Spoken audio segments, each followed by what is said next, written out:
Edukacinių veiklų skirtų neformaliajam suaugusiųjų švietimui ir mokymui Telšių rajono savivaldybėje vis daugėja. Gyventojai gali rinktis sritis, temas, kurios jiems aktualios ir įdomios. Šiandien susitinkame su Lina ir Arvydu. Nors pora aktyviai dalyvauja Telšių miesto kultūrinėme gyvenime, lanko koncertus, spektaklius, tačiau apie mokymosi galimybę suaugusiems mieste yra kol kas gana skeptiški. Jūs dabar turėjot puikią galimybę susipažinti su Telšių rajone dirbančiais ir gyvenančiais andragogais. Malonu jūs pakviesti į visas įstaigas apsilankyti ir susipažinti su mūsų įstaigom ir su mūsų žmonėmis, kurie ten dirbam. Tai gero jums pažinimo kelio po Telšių miestą ir po mūsų įstaigas. Telšių rajono savivaldybės Karolinos Praniauskaitės viešojoje bibliotekoje inovacijų ir mokymų centre Lina ir Arvydas lankosi pirmą kartą. Taip, ateina Telšių rajono gyventojai mokytis kompiuterinio raštingumo ir nuo pradmenų ir tiesiog galima ir pagilinti tas žinias. Ir jie gali ir ateiti su savo individualiais klausimais ir bandom jiem pagelbėti. Ir ne tik su kompiuteriu, bet ir, sakykime, kaip elgtis ir su telefonu, ir planšete, žiūrint pagal jų poreikius. Supratau, ačiū. Prašau. Tai kokias dar edukacijas galima dalyvauti šiuose bibliotekos patalpose? Čia mes vedam įvairias kūrybinės edukacijas, vyksta dailės raiškos užsiėmimai, kurių metu mes galim tapyti akvarelę, lieti akvarelę, piešti sausą pastelę, susipažinti su įvairiom grafikos technikom. Šiuo metu mes bandom lipdyti lėlytes iš polimerinio molio. Telšių švietimo centre populiariausia edukacinė veikla suaugusiems – anglų ir vokiečių kalbų mokymai. Užsiėmimai vyksta po darbo 2 kartus per savaitę. Mokymų vadovai – užsienio kalbų mokytojai turintis patirties dirbant su suaugusiais. Penktadienio vakarais centre vyrauja kūrybinė aplinka. Ją suaugusiems kurti padeda profesionalūs menininkai. Kokie yra iššūkiai dirbant su suaugusiais? Vienas iš tokių pagrindinių iššūkių, kad žmonės savo namų laiką tarsi aukoja tam kūrybiniam laikui. Šiuo metu yra miniatiūrų paslaptis. Mes einam per istoriją, per dailės istoriją ir kūriam savo miniatiūrą. Tai būna penktadienio vakarai, kūrybiniai miniatiūrų kūrimo vakarai.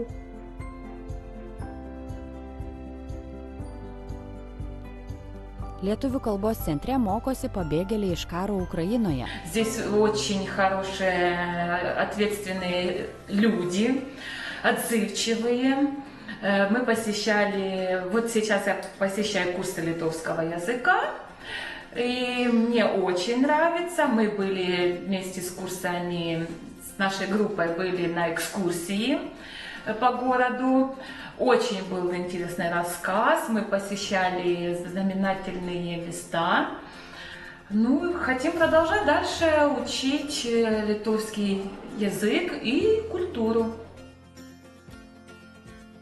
Žemaičių muziejaus Alka padalinyje Žemaičių kaimo muziejuje vykdomos įvairios veiklos – ekskursijos, edukacijos, teminiai renginiai, kurių metu lankytojai ir dalyviai susipažįsta su XIX amžiaus pabaigos, XX amžiaus pradžios Žemaitijos kaimo gyventojų būtimi, papročiais. Muziejuje veiklos organizuojamos pagal kalendorių ir metų ratą. Pavasarį jurginės, vasarą žolynų magija, advento laikotarpyje atbėga elnias devyniaragis. Šios edukacijos metu edukatorės pasakoja apie senąsias krikščioniško advento tradicijas ir papročius, kūčių vakaro prasmę. Gaminama improvizuota kūčių vakarienė, kalbama apie patiekalų reikšmę ir jų pasiruošimo būdą, buriama, iš vaško plokštės sukamos žvakės.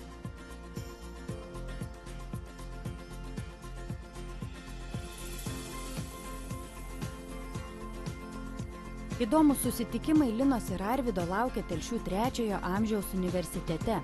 Tai kokią veiklą jūs vykdote čia? Pagrindinė veikla yra mokymas visą gyvenimą. Ton padarom per net 10 fakultetų. Pagrindinė tokia būtų dvasinį tobulėjimą, užsienio kalbų, ypač anglų kalbos mokymasis, kultūros ir pilietinis savimonės, saviraiškas, sveikatinimosi, žinomas menų. Ką be menų. Tai dainiuojam, iššokam, į darbelis va šitą darom, keliaujam, renginius organizuojam, draugaujam su biblioteka, su sveikatos biuru, ir su kitas draugas, su kitas universitetas. Tai prašom atvykti, pasidomėti plačiau. Kada jau galima oficialiai pas jumis įsirašyti tos narius? Oficialiai gali įstuoti sulaukus 50 metų, o viršus ten jau neribojams. Rajono suaugusiųjų švietėjai turi įvairių idėjų. Dalį jų įgyvendinti padeda rajono savivaldybė, finansuodama neformaliojo suaugusiųjų mokymosi programas. Apie šias programas skelbiama savivaldybės ir Telšių švietimo centro internetinėse svetainėse. Į edukacinius susitikimus neformalioje aplinkoje kviečia asociacija Vokiečių kalbos ir kultūros draugų klubas bei kitos organizacijos.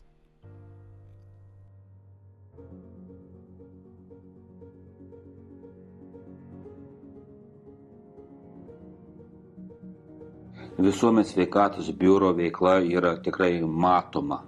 Tai ką galėtumėt pasakyti? Visų pirma, ačiū, kad apsilankėt. Visuomenės sveikatos biuras veikia jau 13 metų Telšius. Džiaugiamės, kad telšiškiai aktyviai dalyvavom, treniruojas, moko sveiką gyventi ir manau, kad iš tikrųjų jinai tuo norą nepraras. O kokią žinią jūs norit perduoti suaugusiesiems? Mūsų yra tikslas išmokyti Telšių rajonų gyventojus sveikai gyventi, sveikai maitintis, kaip išvengti lėtinių ligų, kaip išvengti įvairiausių susirgimų per fizinį aktyvumą, per sveiką mitybą.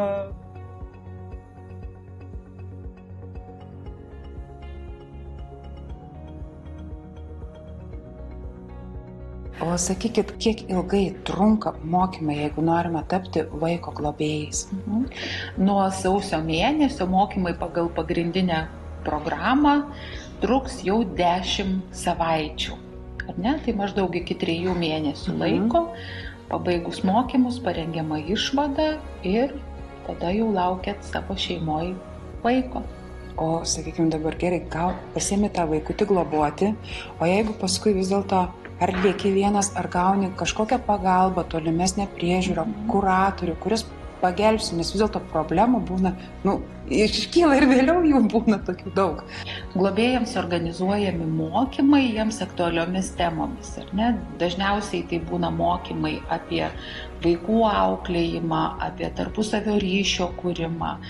Džiaugiamės, kad Telšių rajono globėjai yra aktyvūs mokymų dalyviai, jie mielai renkasi į užsiėmimus, analizuoja situacijas, aptaria atvejus ir neformaliojo suaugusiųjų švietimo pagalbos dėka Telšių rajono globėjai turi tokią galimybę mokytis kasmet.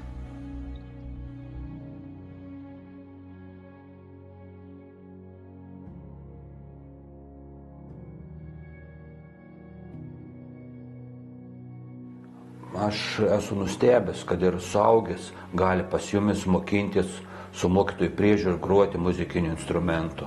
Taip mes mokome ne tik mokinius ugdome, bet ir suaugusiuosius.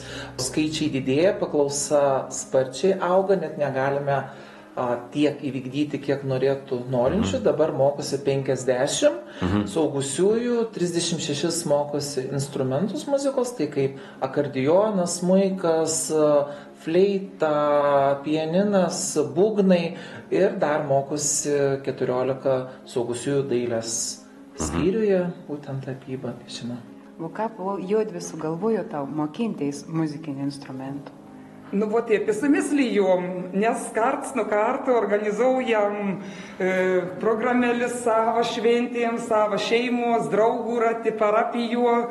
Ir prie to pašnekėjimo sumyslijom, kad reikia grajaus. O yra skirtoms mokinti vaiką ir suaugusį jau žmogų? Be abejo, kad yra. Vaikų ir sunkiau išaiškinti. Vaiks kada suprant, ko reikia daryti, он заpadar greičiau. O suaugis iškart suprant, bet jau pirštuką nemtėjai. Bet su suaugusiu kažkaip smagiau, galbūt ir paprasčiau, sakykime, iš tos požiūrės. laisvalaikiu, pailsėti po darbo, džiuginti save, savo artimuosius, savo darbais, gali praleisti nuostabiai laiką. Neįmanoma atsisakyti to, ką teikia leidimas pabūti ir užsiimti meno darbais po darbo.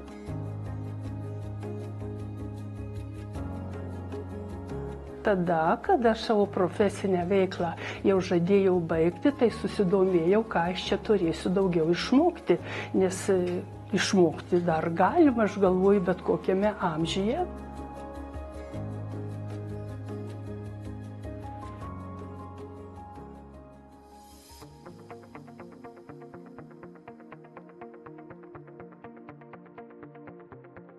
Kilo klausimas iš praktiškosios pusės, galvoju. Pavyzdžiui, nežinau, kaip man ištapetuoti, išdekoruoti sieną, ar įmanoma ateiti ir susipažinti. Galima mokytis tiesiog apdailos, tradicinės apdailos, nuo pradžios, nuo gruntavimo ir taip toliau iki padažymo pabaigos. Galim mokytis ir dekoruoti, kaip ir pavyzdžiui su dekoratyviniu glaistu. Galima mokytis ir apmušalus klijuoti, tapetus kitaip sakytumėm. Ir plytelių klijavimą pradžiamokslį galima. Mes esam tokie labai lankstus, mes tą darom vakarais, susirenka pas mūsų grupelės, kurie yra suinteresuoti išmokti to pradžiamokslio. Susirinkus grupiai, vakarais iš tikrųjų išmoktumėt ir plyteles klot pradžiamokslio, ir tapetuot, ir jūsų būstas iš tikrųjų būtų atnaujintas. Pas mūsų yra pilna edukacijų suaugusiems ir ne tik telšiuose, bet ir Varniuose, kur galite išmokti ir virtuvės paslapčių, virimo meno, kepimo meno ir ko rekomenduoju visoms moterims atvykti pas mūsų vakarais, pas automobilių mechanikų ir išmokti automobilio ABC.